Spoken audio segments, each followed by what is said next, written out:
They chose the wrong target. On a strategic morning in April of 2025, this Harry S. Truman navigated through the contested waters of the Red Sea. Another calculated patrol, part of a larger carrier strike group, maintaining critical watch on shipping lanes and emerging threats off the coast of Yemen. Above the deck, F/A-8s maintained orbit. Inside, sailors executed their established routines. Then the critical alarms at 07:24 local time. Radar screens illuminated with urgent contacts. Unidentified signatures, fast, slow, multiple. Within seconds, combat stations were activated. The alert went out, inbound missiles, possible drones, multiple vectors. This wasn't training. The USS Truman faced real attack. Launching from positions along the hostile coastline, the coordinated salvo of projectiles streamed toward the carrier group. Cruise missiles, ballistic rockets, and at least one drone, all launched in a precise spread, clearly timed for strategic saturation, the type of attack designed to overwhelm even advanced defense systems. But this wasn't some vulnerable patrol boat. No, this was a Nimitz-class aircraft carrier with capability. Inside the Combat Information Center, officers coordinated defensive intercepts. Aegis consoles began automated tracking.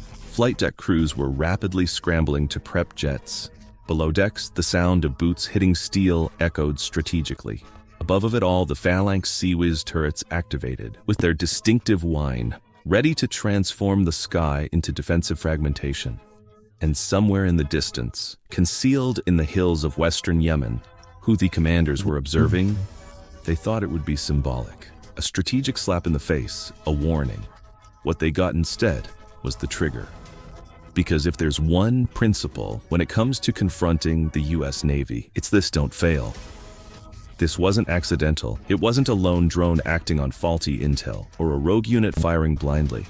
This was a strategic strike designed, timed, and executed with clear intent.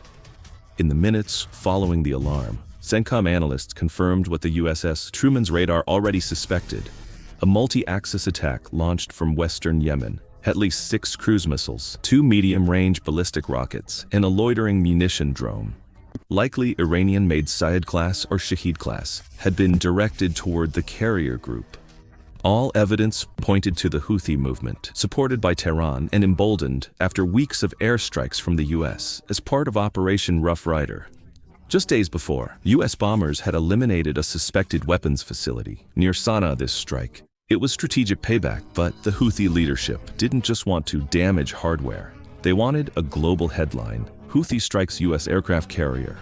You know, the kind of phrase that resonates across global media, mobilizes supporters, and demonstrates defiance against a superpower. The timing wasn't coincidental either. Intelligence analysis suggests that the attack came during a known air-wing rotation period when several jets were grounded for maintenance and pilots were off shift. In other words, a calculated window of vulnerability. And they didn't just target the Truman. Escort vessels were also targeted: a Tikhondrovo-class cruiser, 2 Arleigh-Burke-class destroyers, and possibly, according to the intercepted communications, a logistics oiler providing fuel and supplies. The Houthi strategy was straightforward: overwhelm with volume. Fire enough projectiles to saturate the defense net, hoping that 1 or 2 penetrate through. That's how you neutralize a giant, not with 1 blade, but with 1,000 cuts. But here's the miscalculation: they underestimated what the giants carry.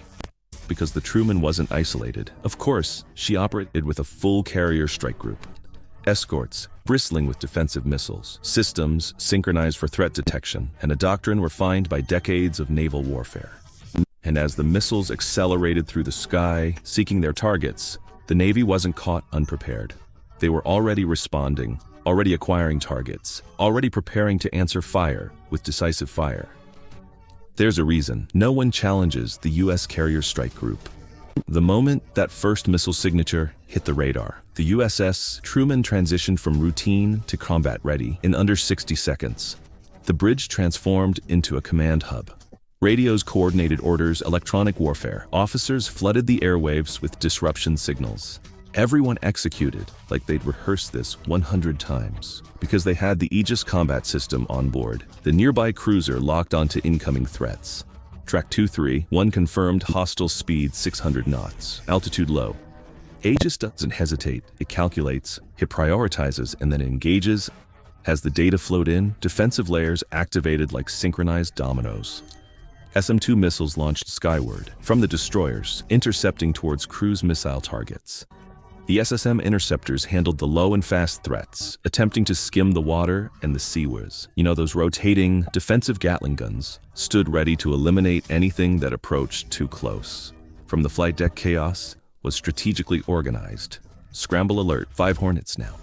The catapults released steam launched into the air as the deck crews launched fully armed F-18 Super Hornets into the sky. And these Warwick routine patrol aircraft, each one carried full air-to-air loadout. AIM-1 TWIMs AIM-9X, sidewinders and drop tanks for extended cap. Combat air patrol over the battle zone. Within minutes, they were climbing above the Truman, scanning for anything the radars might have missed. Meanwhile, the drone threat advanced closer. From the CIC, operators directed a second wave of fighters. One pilot acquired the loitering munition, heading for the Fleet Fox 3. An AMRAAM accelerated off the rails and seconds later converted that drone into airborne debris. On the deck, red shirt ordnance crews reloaded launch rails, moving like they were trained on steel. The smell of jet fuel and burnt metal mixed with the roar of engines and the bark of commands. And through it all, the Truman maintained steady composure. The crew was trained for this exact scenario, not once, not twice, but weekly, monthly, and under stress at night in full gear. Because when it's critical, you don't get time to learn. You react, and that day they did. By the time the first Houthi missile breached the horizon, the USS Truman's escorts were already 10 moves ahead. Let's analyze the tech wall that stood between the carrier and the destruction first, the Aegis combat system. Think of it as the intelligence behind the firepower. Aegis doesn't just detect threats, it tracks hundreds of them simultaneously. Radar arrays rotate 360 degrees, scanning for missile signatures, drones or anything flying too fast and too low. Once a threat's acquired, it doesn't hesitate, it deploys SM-2 missiles, medium-range interceptors, with radar-guided systems and a nose for heat. These things cruise at Mach 3 and impact like a freight train. In this engagement, several SM-2 streaked towards ballistic missiles before they could arc downward into terminal phase. Second layer SSM evolved Sea Sparrow missiles. Shorter range, faster response, perfect for low-flying cruise missiles, skimming the waves. It's flying pairs, using radar homing to close the gap efficiently. Several of the Houthi launched missiles were neutralized in mid-glide just 20 miles from impact. The third layer up close and decisive. The Phalanx Sea's close-in weapon system, known as the Seaways, the ship's final line of defense. If something slips past the missiles, the Seaways takes over. It's a 20mm Vulcan cannon that fires 75 rounds per second. Creating a literal wall of tungsten. The sensors on this system can literally track a bullet, and that's not an exaggeration. Throughout the engagement, one unmanned aircraft penetrated within 1,000 yards. Critical miscalculation, the Seaways activated, muzzle flashes a thunderous cascade of rounds, and instantly that aircraft became costly, debris fragments across the airspace. F-18 Super Hornets maintained protective overwatch, prepared for aerial engagement if required. Each equipped with AIM-120 AMRAAM's precision, targeted and effective beyond visual range. If an aircraft deviated from course, it faced elimination. The defense wasn't merely static, it was networked, layered, tactical, and responsive. The opposition attack may have been determined, but determination doesn't overcome coordination, and certainly not this level coordination. In under 5 minutes, engagement concluded. The strike that intended to demonstrate capability, disable a carrier and destabilize operations, neutralized through systematic response, defense by defense. Out of 18 projectiles identified, none reached the Truman's zero penetration. 9 were neutralized midair by SM-2 and ESM interceptors. Some detonated in bright flashes, 30,000 feet altitude, others mere feet above the surface. 3 aircraft were destroyed by Phalanx systems before they could adjust tactical approach. Several projectiles approached critical proximity, though one cruise missile managed to navigate just meters above the waterline, evading radar detection for several seconds, but it didn't account for CRAM systems aboard an escort destroyer. The moment it appeared above horizon, a close-range interceptor launched from position and converted it into scattered debris. From the flight deck perspective, appeared surreal. Illumination bursts across the sky, detonations at multiple altitudes. No successful hits, only the consistent rhythm of defense systems, operating precisely and then complete silence. Personnel on deck paused momentarily, eyes surveying the horizon. Adrenaline still elevated. Smoke dispersed spent shell casings struck on steel. Somewhere distant acknowledgement. Then operations resumed, clear the deck, secure systems confirm engagement logs. The Truman hadn't merely survived, it had done so without damage. The CIC, command personnel reviewed radar footage in real time, verified intercepts, logged radar signatures, cross-referenced launch trajectories, and then someone announced it, the words everyone was anticipating to hear. All targets neutralized, carrier secure. That wasn't merely a statement, that was the moment when the narrative shifted from defense to retaliation.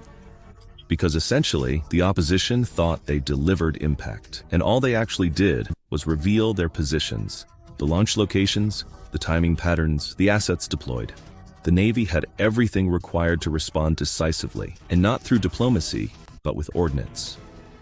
Back in Washington, no press release followed. No briefing, just strategic silence. But in the depths of the Truman, crews were already preparing payloads. Aircraft were being rearmed, coordinates were being programmed, because this wasn't going to conclude with defensive intercepts. Absolutely not. It was going to conclude with strikes over Yemen.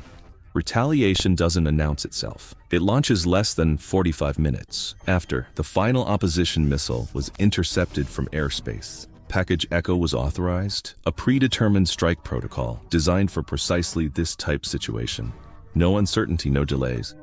The Truman's hangar bay transformed into operational center. On schedule, ordnance teams loaded, GB-3 JDAM systems, under the wings of waiting FA-18 Super Hornets. 1,000-pound precision bombs with GPS guidance. No margin for error, no requirement for second attempts.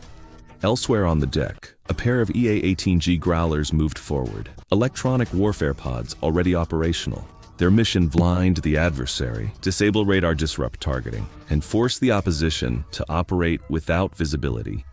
By 8:35 in the morning, the first catapult activated.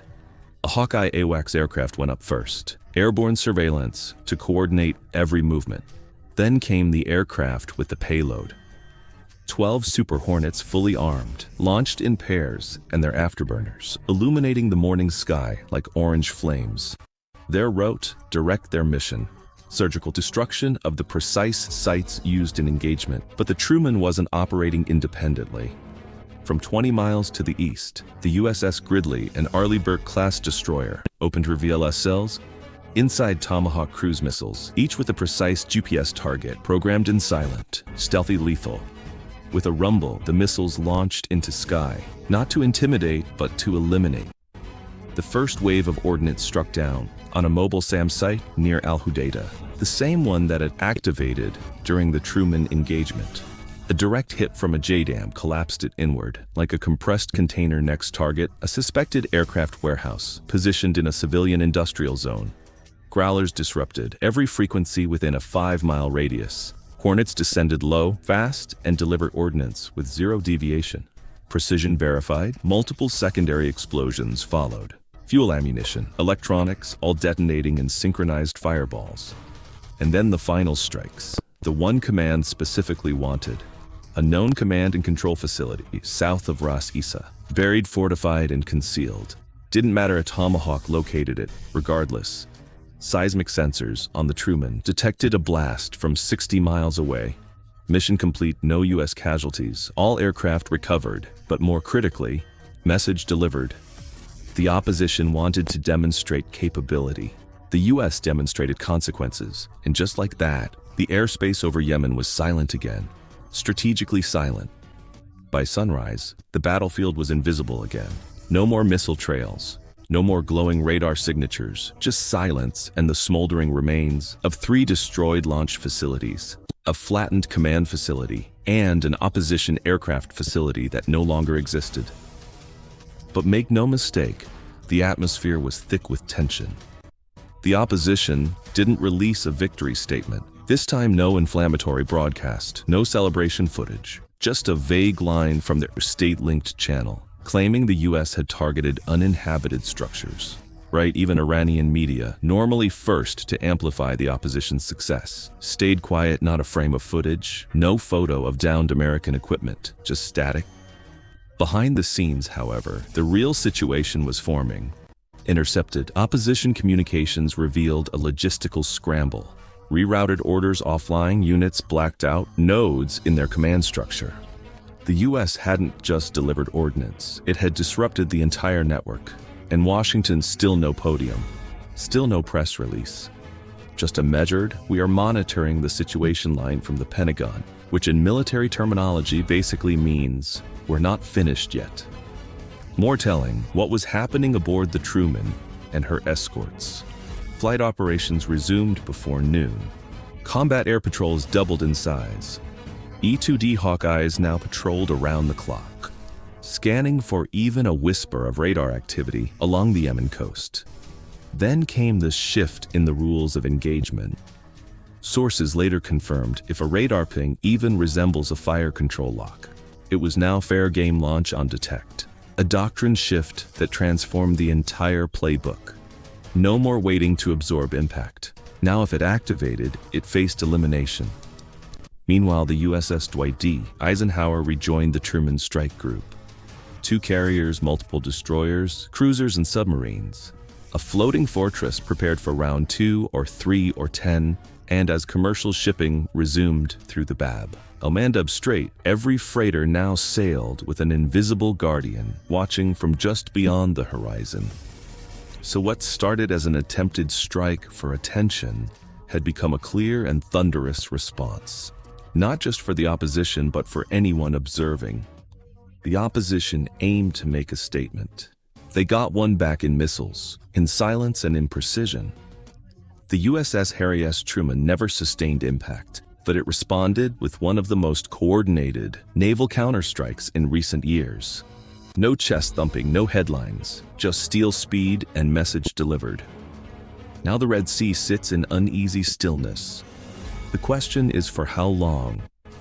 Because what happened out there isn't just another engagement, it was a shift in posture, in rules and readiness. The US Navy made it clear, this isn't a waiting game anymore.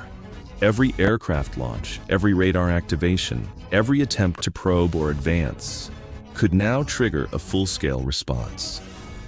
So here's where we ask you, do you think the US should continue with these pinpoint retaliations?